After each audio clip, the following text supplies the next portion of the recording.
The Black Widow herself, Scarlett Johansson.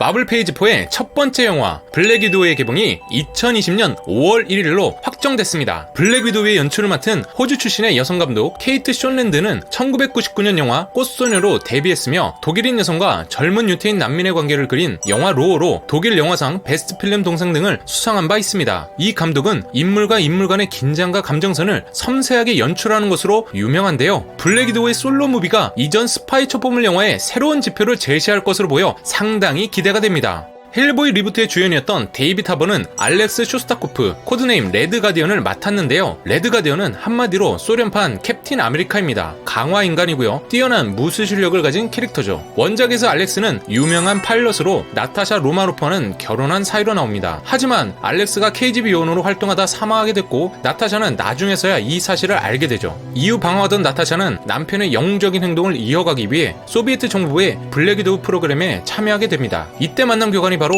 윈터 솔저고요. 블랙 위도우는 레드룸이란 곳에서 늙지 않는 힘과 강한 신체 능력을 얻도록 신체 개조를 당하게 됩니다. 레드룸의 신체 개조와 KGB 요원으로 훈련받는 떡밥은 이미 어벤져스 2에서 나온 바 있고요. 블랙 위도우 영화가 11호에서 인피니티워 사이 약 2년 동안 있었던 일을 다룬다고 하는데요. 레드 가디언이 출연 확정인 걸로 봐선 과거 일화는 반드시 나올 듯 싶습니다. 레이디 맥베스, 미드소마 등에서 주연을 맡은 바 있던 플로렌스 퓨가 이번 영화에선 옐레나 벨로바 역을 맡았습니다. 원작에서 옐로나 벨로바는 제2대 블랙 위도우라고 불리며 1999년 처음 등장한 캐릭터입니다. 원작에서 옐로나 벨로바는 나타샤가 미국에 정착했을 당시 소련이 만들어낸 또 다른 블랙 위도우입니다. 잠깐 뇌피셜을 하자면 영화에선 친여동생처럼 블랙 위도우를 잘 따르다가 윈터 솔저처럼 누군가에게 조종당하거나 조직의 압박에 의해 어쩔 수 없이 블랙 위도우와 싸우게 될 겁니다. 그러다 진실을 알게 된 둘은 서로의 입장을 이해하며 화해하게 되겠죠. 쿠키 영상에선 블랙 위도우의 사망 소식을 접한 옐레나 벨로바가 제2대 블랙 위도우를 암시하는 걸로 끝나게 되리라 저는 생각하고요. 어바웃보이 마이블 베리 나이츠, 본 레거시로 한국에 알려진 레이첼 와이즈가 맡은 배역은 멜리나 보스토코프, 코드네임 아이언 메이든입니다. 블랙 위도우와 마찬가지로 레드룸에서 키워진 암살자이자 용병이며 러시아 정부의 스파이입니다. 레이첼 와이즈의 인터뷰에 따르면 이번 영화에서 블랙 위도우는 스칼렛 요한슨, 플로렌스 퓨, 그리고 자신 외에도 상당히 많은 블랙 위도우가 등장한다고 하네요. 평소 우아하고 지적인 이미지의 그녀가 빌런으로선 어떤 모습을 보여줄지 사뭇 기대가 됩니다.